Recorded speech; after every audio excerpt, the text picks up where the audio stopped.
What's going on, guys? Matt at Middleton Motorsports here. Another behind the tune video.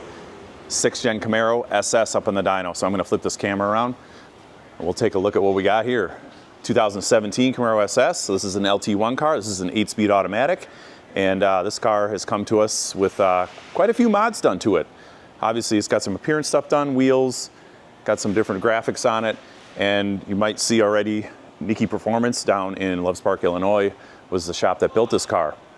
He wanted to bring this car up to a different dyno and just see if he could get a little bit higher number out of it. I know he was just shy of 700 wheel with it, and he wanted to see if I could squeak it up to near 700. So we put it up on the dyno here, and I did make some tweaks, but we'll take a look under the hood first.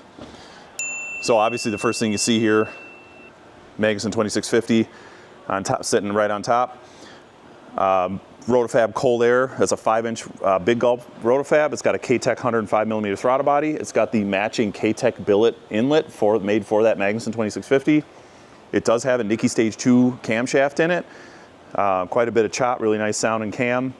It does have 2-inch American Racing headers, off-road mid-pipe, Borla, Catback, Borla mufflers.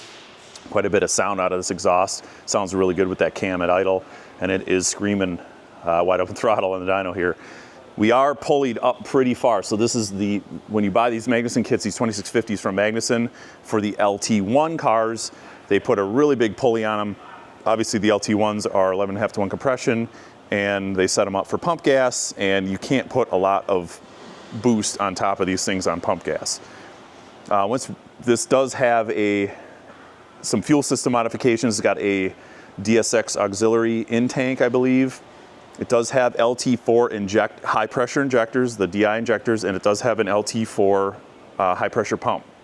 So having a camshaft in it, also it has a higher lift camshaft lobe. So the back of the camshafts on these cars has a lobe on it that drives the high pressure pump.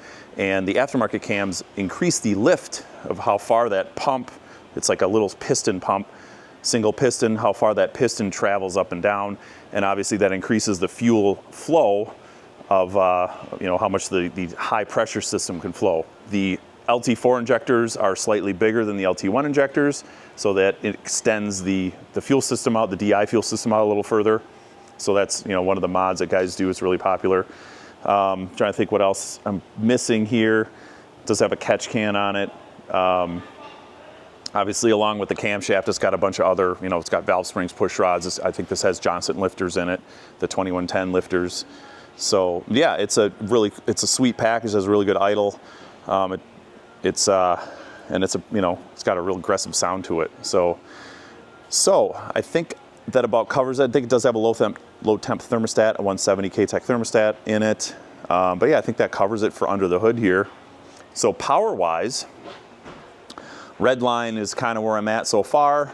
The blue run is where it came in. So I did a couple things to tweak the tune a little bit. Obviously we're seeing a gain, just a jump up so the blue was the first run I did before I did any changes to the tune at all. Red is where we're at right now. So I did 3 or 4 runs in between. I just had up how it came in versus where I'm at. So mid-range, I did a little bit. Overall, I'll just start with overall, I leaned out the mixture. About 2-3%, pretty much across the board.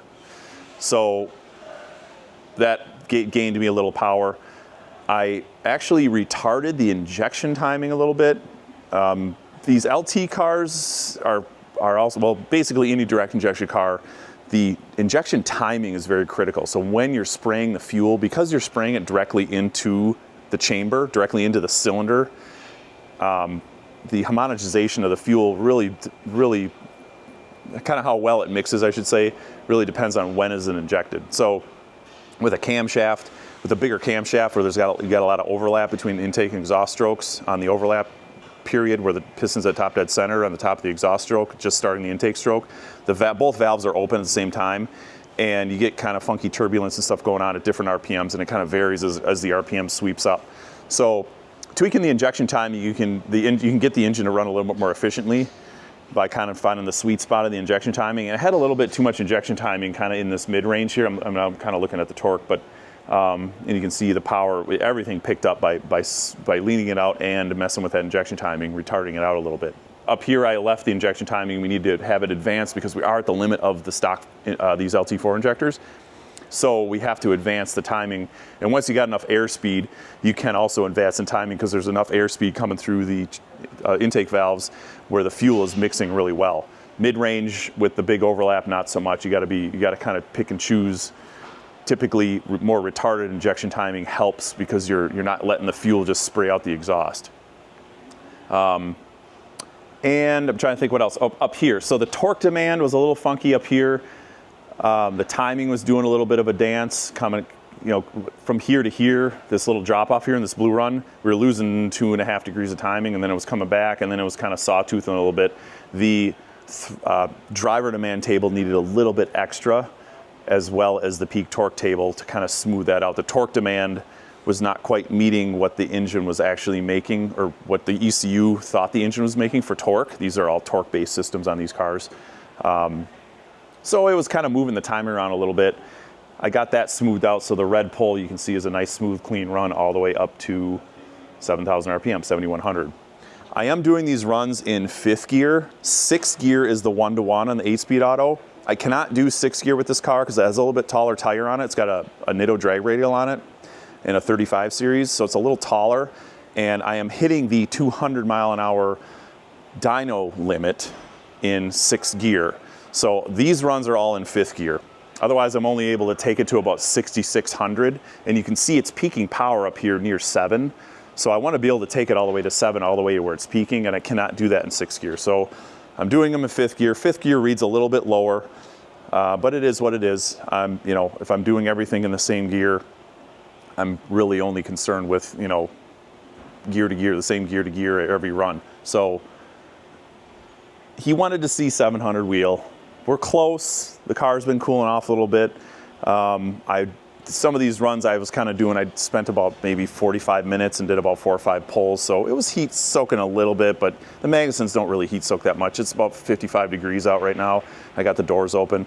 And we're cooling stuff off pretty well between runs. So I don't know that we're really going to see any more than this by letting the car cool off, other than letting it sit overnight and kind of doing a cheater run where the blower is completely cold. And I don't like doing those. I like having everything up to temperature of the blower, so it's warm to the touch. So it's more so like it's going to run on the street. There's no need to cheat stuff because that's not how it's going to be out in the real world driving around. Otherwise, the tune looks really good. Obviously, the curves smoothed out quite a bit. And for 6 pounds of boost is what I'm seeing. I think this is excellent power for a 5th gear pull on one of these. It does have these aftermarket wheels. They're a heavier variant. It does have the taller drag radial in the rear, and it's a Nitto drag radial, so it's not as sticky as like a Mickey Thompson, but it's still gonna rob a little bit more power at that rear tire than like the factory Goodyears would. Otherwise, everything else is looking really good. This car sounds really nice, like I said, and I'm gonna do one more pull on it, and we'll take a look at a final run.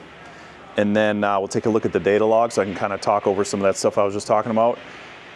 And we'll wrap this car up.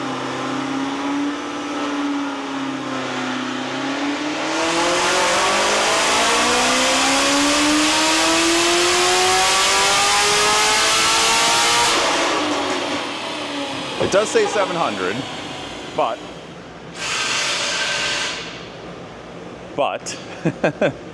we'll kind of get the camera in close here. You can see this little tail of me hitting the dyno, coming off the throttle and hitting the dyno brake at the same time. Sometimes you get a little bit of an artifact like that. So it probably was about the same. Maybe it was like 695, but I'm going to call it close enough. Obviously, I don't think it quite made 700.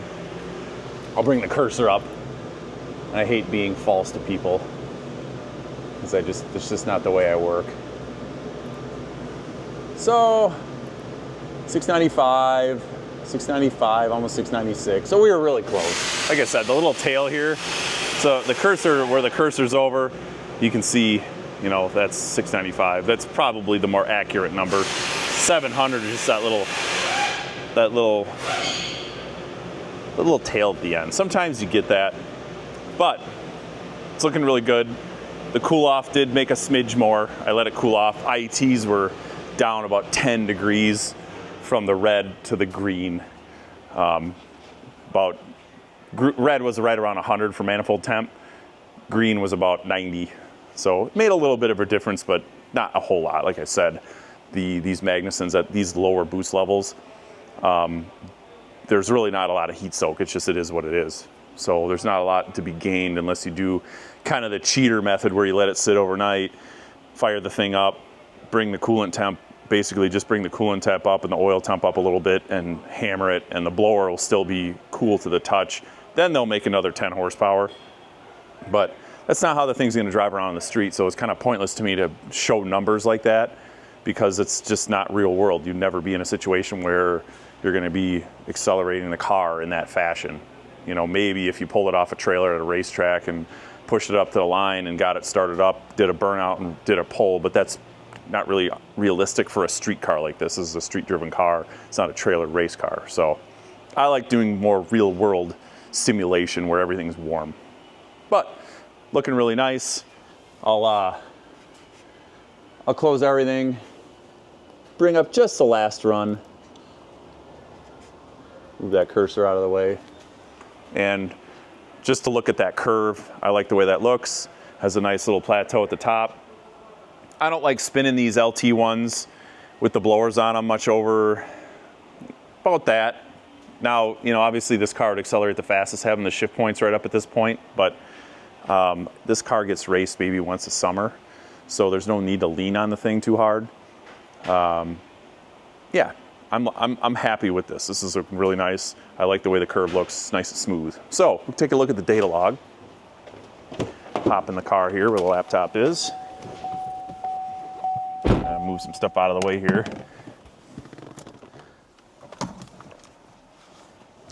And he's got some stuff kind of in the cup holder here, so hopefully, maybe I'll set the laptop over here. We'll just kind of lean over here. And it's gonna have a little bit of an angle to it, but you guys can kind of get the gist of what I'm talking about here. So, kind of start at the bottom here. So you can see down boost, 2,300 RPM. I mean, we're just 3 pounds boost down here. It's pretty low, it's pretty conservative. Yeah, maybe 4, but that's just when you pulley these Magnusons, turn them real slow like that, they have a really, you know, kind of more like a Procharger or a, you know, a Paxton or Vortec or something. They have a pretty ESS style blowers. They're pretty progressive ramps. So you can see down here we're 123 kPa. That's, yeah, 3.5 pounds of boost, and it ramps up to and just touches 145. That's 6. So we get about, you know, we're doubling the boost from 2,500 to 7. And, you know, it's just the Magnuson coming up into a little bit more of an efficient area for the rotor pack. But obviously, that's looking really nice. Timing, 17 down at the bottom there, ramping up to 21, 21 and a half. You can see I'm picking up a little bit of knock up here. I tried adding a half a degree on the flex fuel table. I might just knock that back out.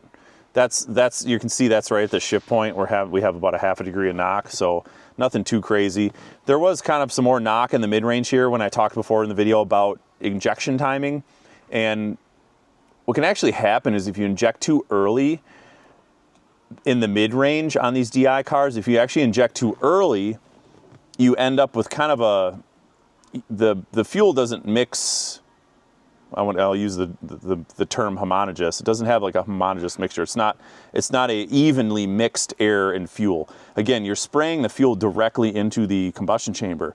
So port injectors hit the port, hit the back of the valve, and a lot of the fuel evaporates at that point on a port injected car. Evaporates off as it hits the back of the hot intake valve. And then when the intake valve opens and the fuel is kind of being sheared off as it's getting drawn into the combustion chamber, it's getting kind of sheared off the intake valve, which also vaporizes. So a lot of what's being drawn into the cylinder on a port injection setup is vapor, is fuel vapor, not liquid fuel. Direct injection, you're spraying liquid fuel into the combustion chamber. So when you're spraying it makes a big difference on how well the air and the fuel mixes, and that also will in turn make a big difference on the power it's going to make and the timing tolerance. You actually will end up with even a little bit of detonation if you spray too early, because at the top of when the piston is at top dead center, and I'll talk with this car about this car because it has that big cam in it. At mid RPM areas in that mid-range kind of peak torque area, maybe just before you're getting some pass through. So the intake valve opens while the exhaust valve is still open. And if you're injecting too early, you're going to lose some of the fuel out of the exhaust. You're also going to have kind of the air that kind of hangs at the top of the cylinder until the piston starts drawing down. So you end up with kind of this like cloud of fuel, and then as the piston starts drawing it down, some of the fuel still kind of linger at the top of the cylinder and some of it's getting drawn down to the bottom.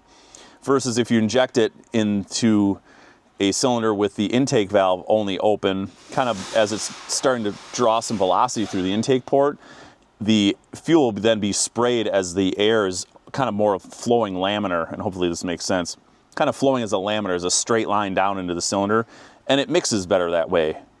There's some swirl and tumble that happens, and you end up with a little bit better mixture as the piston then comes back up. There's the air and the fuel are mixed better. That's just how, the DI stuff works. And again, DI is very important. The injection timing is very important. So obviously then as you put some engine speed in it and the airspeed picks up in the port, you can then advance it.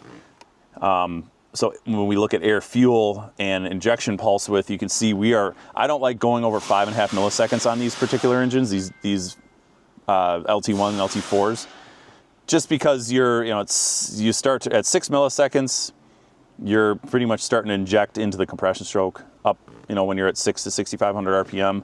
Mid-range, you can have a little bit more, and you can see I'm 5.4, I'm riding that edge, so we're right on the edge, but you can see the air fuel, which is the yellow. That's my wideband sensor. You can see we're nice and flat. We're nice and smooth. It does lean out towards the top a little bit, but these DI cars can tolerate having a little bit leaner mixture, especially in the top as the engine speed increases. So I'm okay with that to try to keep this pulse width down. The engine will make more power that way.